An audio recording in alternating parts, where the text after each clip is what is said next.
Bonjour. Mon invité chez Agora aujourd'hui, mesdames et messieurs, à ICI Télévision, Madame Isabelle Bozzini, violoncelliste, membre fondatrice et co-directrice du Quatuor Bozzini, groupe qui se distingue parmi les quatuors à cordes canadiens depuis 1999, tant sur la scène nationale qu'internationale, présentant près d'une quarantaine de concerts par année. Les Bozzini produisent leur propre série montréalaise, incluant l'événement Salon des compositeurs plus Composer Kitchen. Ils tournent régulièrement en Europe, États-Unis d'Amérique, au Canada. Ils ont lancé l'étiquette du disque Collection QB à l'automne 2004, collaboration avec Dame. Isabelle Bozzini joue également avec l'ensemble Core, ainsi qu'à l'occasion avec des musiciens, improvisateurs, issus de partout dans le monde. Elle collabore avec plusieurs orchestres et plusieurs ensembles de diverses allégeances musicales. En 2025, le Quatuor Bozzini fête ses 25 années d'existence. Ici Kamal Benkiran, bienvenue chez Agora, mesdames et messieurs, à ICI Télévision. Madame Bozzini, je vous souhaite la bienvenue parmi nous. Bonjour, Monsieur Benkiran. Fait plaisir de vous accueillir, madame. Première question, justement, concernant votre parcours. Vous êtes dédié aux vocations des musiques nouvelles, là, on va dire, aux musiques nouvelles de tout acabit, la musique sur instruments d'époque. Voulez-vous nous en dire plus à ce niveau-là pour mieux expliquer? Alors, un peu, vous me faites traverser 25 ans en lisant ma bio, les orchestres, les instruments d'époque, Oui. etc. C'était, jusqu'à il y a une dizaine d'années, j'étais très impliquée aussi en musique baroque. Alors là, c'est pas tout à fait la création. Mais le Quatuor Bozzini, en effet, on se dédie vraiment aux musiques contemporaines ou aux nouvelles œuvres en collaboration avec des artistes, des musiciens, aussi de différentes esthétiques. Alors, par exemple, ce soir, je vous parle, je suis à Tromsø, dans le nord, l'extrême nord de la Norvège, et on travaille ici avec une violonneuse écossaise et un guitariste finlandais qui sont basés tous les deux à Oslo, et on fait un programme de musique de création, de musique traditionnelle québécoise, des arrangements, et de musique traditionnelle aussi écossaise et norvégienne arrangée. Donc ça, c'est un peu le... Oui, vous êtes partout dans le monde, là, mais comment fondatrice, là, Madame Bozzini, juste récapituler, si vous permettez, juste nous parler de la naissance de ce quatuor. Est-ce que ça date des années 2000, si je ne me trompe pas? Quel est son mandat et quels sont les objectifs au début? Alors, ça date même d'un peu avant. Moi, je joue avec ma sœur qui est à l'alto dans le quatuor depuis 1994.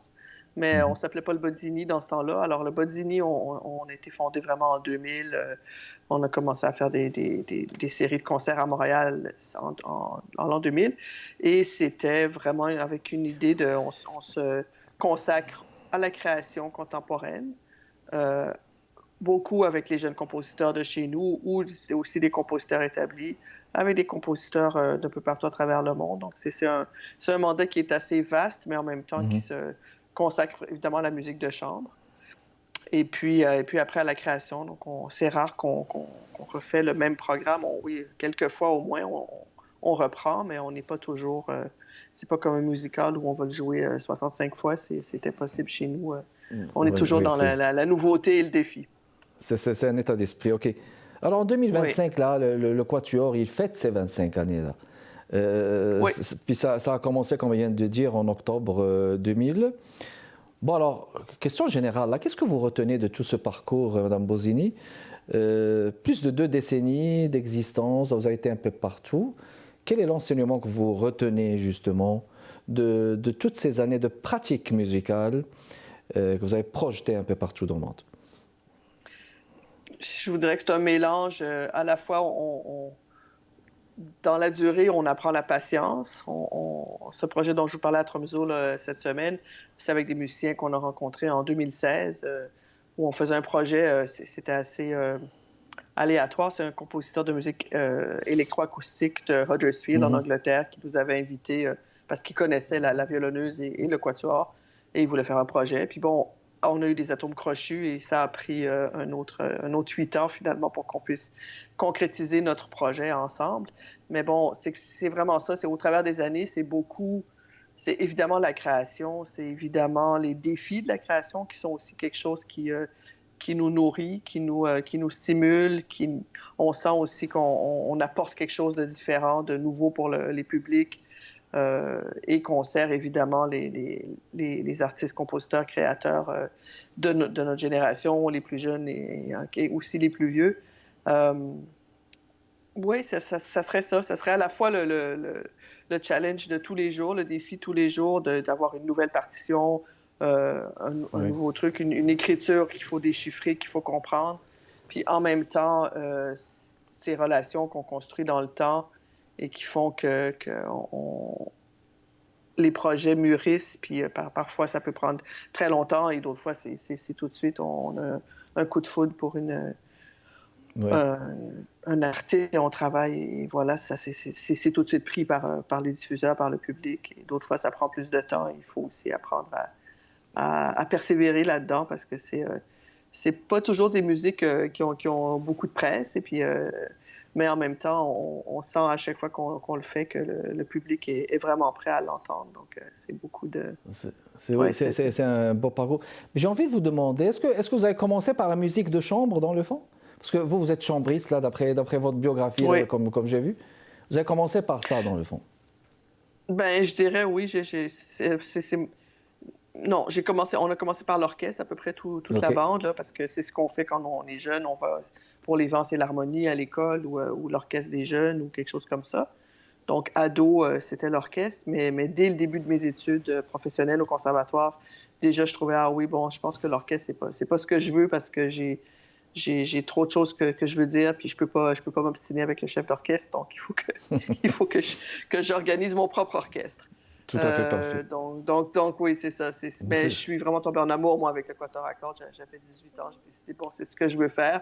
Ça a pris quelques années avant que ça se concrétise, mais oui, c'est vraiment la musique de chambre. C'était la même chose aussi en musique baroque, parce qu'il y a plus de liberté de décision, de choix artistiques, de choix de répertoire, de choix de travail. Puis vous parlez de 25 ans de quatuor, c'est les relations dans le temps, c'est se dédier à la création, mais c'est aussi construire avec 4 collègues, avec trois, enfin, à 4 collègues, un son, une façon de travailler, une image, culture de cette musique. Une culture de cette musique, elle se sent quand vous dites... Eh bien, on va faire une pause, on revient dans les prochaines minutes, mesdames et messieurs. Isabelle Bozzini, c'est mon invitée de ce jeudi chez Agora. On parle musique. On vous revient.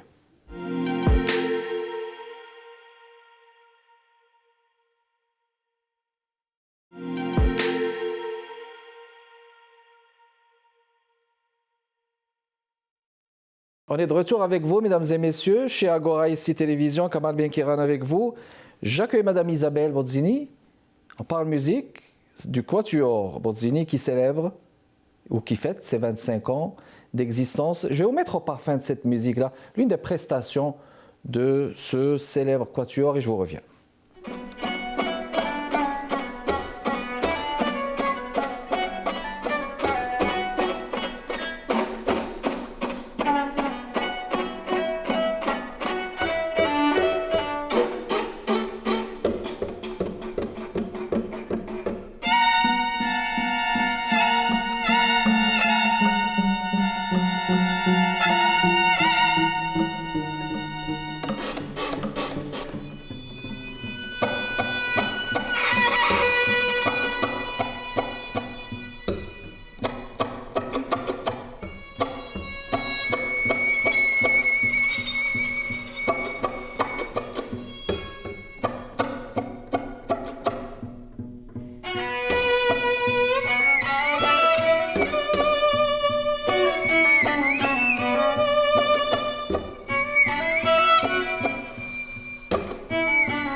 Alors, de retour avec vous, mesdames et messieurs, fabuleuse musique. Un quatuor, c'est pas rien là. Et puis, il y a cette magnifique harmonie entre les instruments à cordes que sont le violon, violoncelle. Madame Bozzini, il est intéressant de mentionner, là, permettez-moi de mentionner certains chiffres là, qui sont intéressants. Là.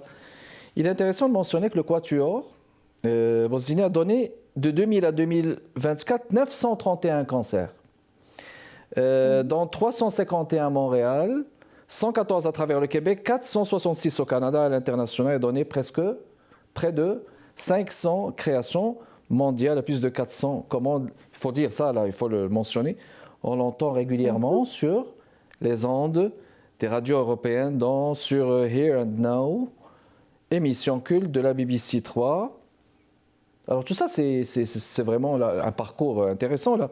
Quel est le regard que vous portez présentement sur, j'allais dire, la création musicale contemporaine, Madame Bozzini? C'est une question large. La création musicale contemporaine, ça a beaucoup de différentes voies qu'on peut prendre autour de ça pour vraiment pousser ce qu'on fait. Ça inclut évidemment même toute la musique pop, c'est de la création musicale contemporaine aussi. Nous, évidemment, on est plutôt dans l'allégeance. On sort du conservatoire avec la musique classique, des compositeurs classiques, mais c'est aussi des choses qui s'ouvrent. On collabore avec des gens du théâtre, avec des gens de la marionnette, avec des vidéastes, avec des danseurs. Et là, on va ailleurs. On a appris aussi avec des collaborations artistiques variées d'aller ailleurs, comme dans ce qu'on vient d'entendre, là, Inamorati, c'est un projet avec la marionnettiste Marcel Hudon qu'on a développé aussi au fil des années. C'est aussi une de ces longues collaborations. C'est quelqu'un qu'on connaît depuis le début des années 2000, Marcel. C'est une artiste fantastique. Et c'était vraiment une volonté de mixer la musique contemporaine avec l'art de la marionnette et de l'amener à un public aussi différent et de leur faire entendre et comprendre une musique qui, à prime abord, parfois, les gens en ont un peu peur encore quand on parle de musique contemporaine. Oui. Ça reste une chose qui inquiète les gens, mais moi, c'est vraiment mon message, c'est de dire, oui, c'est sûr qu'il y a des musiques qui sont quand même assez cérébrales, une réflexion, des compositeurs aussi qui travaillent d'une manière extrêmement réfléchie et aussi sur des années de carrière, sur OK, qu'est-ce que c'est le langage, où est-ce qu'on s'en va avec tout ça. Mais en même temps, nous, notre travail, c'est de passer cette musique-là aux gens et puis de passer les différentes musiques. Alors, c'est vraiment aussi de rechercher à travers les esthétiques. On ne joue pas toute la musique, ça serait impossible, mais on a des coups de cœur aussi. Et puis quand on a un coup de cœur, c'est la musique qu'on est mieux capable d'exprimer et puis de passer au public. Oui. Alors je vous dirais, oui, bon, c'est ça, puis c'est une recherche, puis c'est des rencontres continuelles, puis c'est d'écouter, c'est d'aller au concert, entendre des choses, faire « Ah, ouais, cet artiste-là, ça me parle vraiment. » Ça me parle, donc je serais capable aussi d'en parler, de le communiquer sur une scène pour les gens qui sont dans la salle. Oui. Puis j'imagine, j'ose présumer que les fusions aussi jouent un rôle aussi, n'est-ce pas, important, parce qu'on entend maintenant beaucoup de fusions de musique, que ce soit de musique contemporaine avec de la musique électro. C'est vraiment intéressant, surtout pour le son. Alors la radio, elle nous sert, tout ça, là, quand on se branche là-dessus. Eh bien, bon, on va faire une autre pause pour continuer notre discussion avec notre invitée d'aujourd'hui, Madame Isabelle Bozzini, du Quatuor Bozzini, qui fête ses 25 ans d'existence. Vous savez, un palmarès assez impressionnant. Mesdames et messieurs, on va parler aussi des musiciens, Madame Bozzini, dans le prochain segment qui s'en vient là. On voit 3 violonistes, j'imagine, et une violoncelle. Une violoncelliste. Oui. Violoncelliste, là, on va parler surtout de cette nuance entre violonneux et violoniste. Là, c'est intéressant, là. Mais on va le faire après la pause, mesdames et messieurs. Restez avec nous, on vous revient.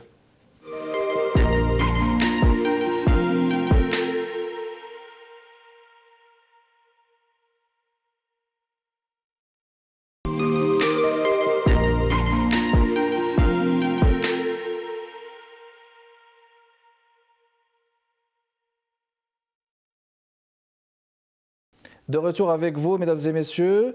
Isabelle Bozzini, c'est mon invitée d'aujourd'hui. On parle musique, membre fondatrice du Quatuor Bozzini, qui fête ses 25 ans d'existence. Avant d'aller au programme, madame Bozzini, je vais demander à notre réalisateur cette photo-là. Regardez cette photo, mesdames et messieurs, de ce Quatuor. Alors, magnifique. Trois violonistes. La violoncelle, on vous voit. Mais là, je vous entendais tout à l'heure parler de violonneux, violonistes. Là, c'est intéressant de connaître la nuance entre les deux. Et aussi, je vous demanderai, s'il vous plaît, de nous présenter vos collègues musiciens avec lesquels j'imagine que vous avez sillonné le monde. Oui, bien sûr. Alors, c'est avec mes chers collègues qu'on fait le tour de la planète, en effet, un peu à chaque année. Je vous les présente. Alors là, on voit Alissa Chung, c'est à gauche que moi je la vois, j'imagine vous aussi. Oui. C'est au violon. Et la deuxième dame derrière, c'est Stéphanie Bozzini, ma sœur, qui, elle, joue c'est l'alto qu'on appelle. En fait, c'est le violon alto. Donc, c'est un peu plus grand, c'est ce violon. C'est un peu plus gros, puis ça joue une quinte plus bas que le violon. Et puis ensuite, le violoniste, c'est Clemens Merkel. Qui est aussi un des membres fondateurs, donc Stéphanie Bozzini, Clemens Merkel et moi, tout à droite, au violoncelle. Et on joue cette semaine, justement, à Tromsø demain, et puis à Glasgow le 1er février, à Celtic Connections, avec une violonneuse. Alors là, la différence, c'est plutôt la tradition. Nous, on est un quatuor à cordes, une formation classique avec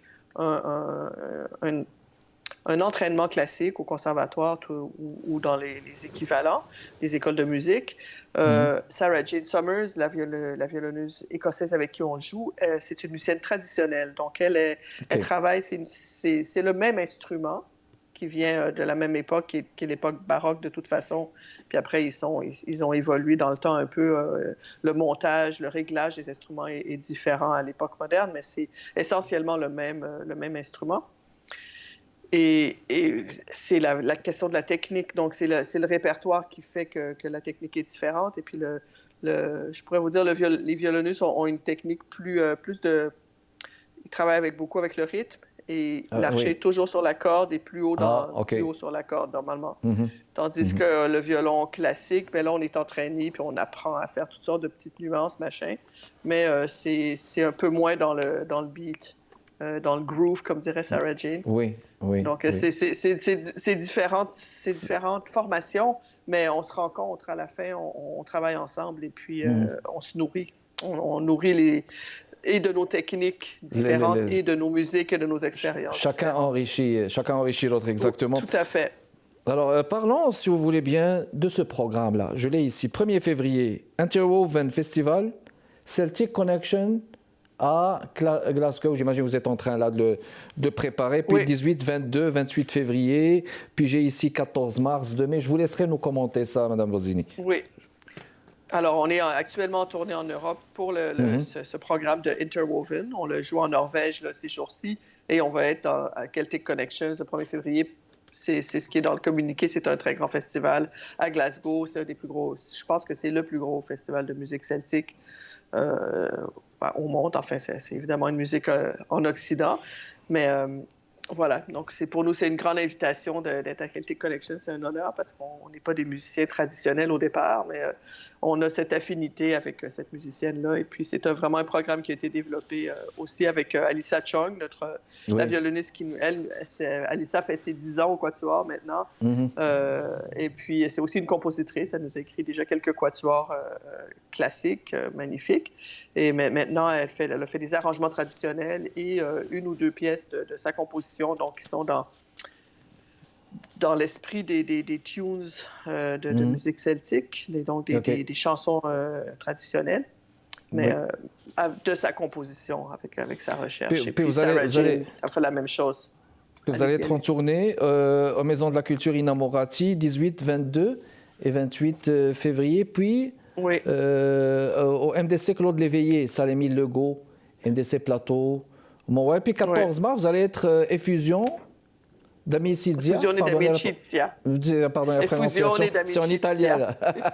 C'est en italien, oui. Alors, MMR de l'Université McGill.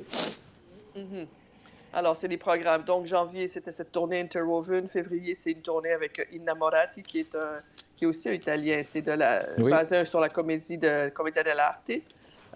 Et donc, ça, c'est avec les marionnettistes Marcel Hudon et Denis Lefebvre. C'est une création de Marcel Hudon et du Quatuor Bozzini qu'on roule déjà depuis quelques années. Et là, ça va rouler dans les maisons de la culture. C'est vraiment un mix marionnette et musique.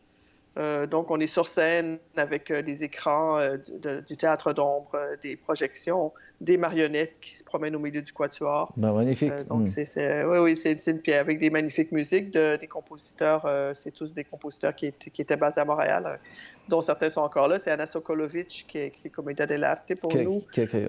Michael Osterley qui a une pièce. Et puis Cassandra Miller qui est maintenant à Londres, mais qui a aussi Mais ça, c'est le 2 mai. Le 2 mai, portrait Cassandra Miller, festival. Ah oui, mais ça, c'est aussi. On reprend, c'est la même compositrice, mais elle est dans Innamorati, puis elle est aussi le 2 mai qui vous accompagne. Ça, c'est à Cologne Festival. Whitney-Tage, c'est à Cologne en Allemagne. Bon, ça c'est plus ou moins les dates à retenir. Hein? Oui, 1 février, 18-22. Oui, 18, 22 et 28 février. 18, 22, 28 dans les Maisons de la Culture à Montréal. Pour les gens qui nous écoutent à Montréal aussi, le 14 mars au Wilder, à l'édifice Wilder dans le centre-ville. C'est l'édifice de danse où on présente un programme de création. Alors là, c'est des compositeurs canadiens. Il y a encore Michael Osterley qui a aussi une pièce dans Innamorati, mais c'est une autre pièce qu'on joue le 14 mars. Martin Arnold, une création, et Linda Smith, une création. Et l'autre festival dont on parlait, le 1er mai, c'est à Witten. Ça, c'est aussi toutes les œuvres de Cassandra Miller dans ce festival de la radio de Cologne. Très bien. Et puis, je peux vous dire une autre chose que je ne pouvais pas vous dire. Il y a qui n'est pas dans ce communiqué. Ça vient de sortir. On est aussi au FTA cette année avec Hiroshima, mon amour, une œuvre qui est en coproduction avec Carte Blanche, Christian Lapointe, en fait, qui va être le metteur en scène de cet opéra contemporain. Et puis, les chanteurs de chant libre et le musicien du Quatuor Bozzini et des musiciens invités. Très bien, parfait. C'est le 27, 28, 29 mai. Donc là, on va retenir toutes ces dates. Merci beaucoup à vous, Madame Bozzini, de votre continuel... pour votre travail, la fête justement au niveau de la musique. Kamal Ben Kiran avec vous. Merci de votre continuel intérêt, mesdames et messieurs. Prochain rendez-vous Agora, jeudi, 15h30. Portez-vous bien. Au revoir.